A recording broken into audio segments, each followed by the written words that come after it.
வணக்கம் நண்பா. TNSTC latest செய்திகள். போக்குவரத்து தொழிலாளர்களுக்கான 15வது ஊதிய ஒப்பந்த இரண்டாம் கட்ட பேச்சுவார்த்தை. 15வது ஊதிய ஒப்பந்தம் இரண்டாம் கட்ட பேச்சுவார்த்தை குரோம்பேட்டையில் உள்ள போக்குவரத்து பேச்சு மையத்தில் போக்குவரத்துத்துறை அமைச்சர் சிவசங்கர் தலைமையில் நேற்று நடந்தது. இதில் 13 தொழிற்சங்க நிர்வாகிகள் கலந்து கொண்டதில் அண்ணா தொழிற்சங்கத்தினர் கருப்பு துணியால் கண்ணை கட்டிக்கொண்டு பேச்சுவார்த்தையில் கலந்து கொண்டனர். பிப்ரவரி 14 வெளியான தகவல். குரோம்பேட்டையில் உள்ள மாநகர போக்குவரத்து கழக பயிற்சி மைய வளாகத்தில் 15வது ஊதிய ஒப்பந்த இரண்டாம் கட்ட பேச்சுவார்த்தை போக்குவரத்துத்துறை அமைச்சர் சிவசங்கர் தலைமையில் நேற்று நடந்தது.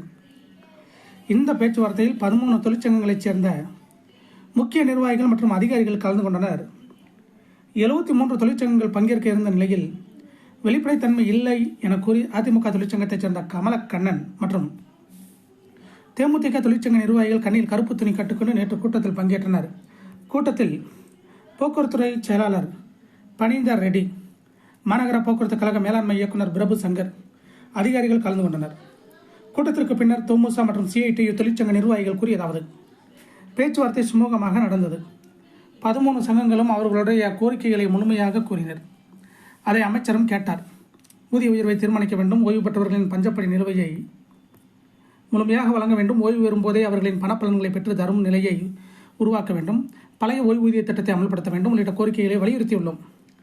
நாளை பேச்சுவார்த்தை நடந்த பிறகு ஓய்வு பெற்றவர்களின் பிரச்சனை, பஞ்சப்படி பிரச்சனை படிப்படியாக அரசு சரி செய்யும். கடந்த ஆட்சியில் நிறைய குளறுபடிகள், தவறுகள் நடந்துள்ளன.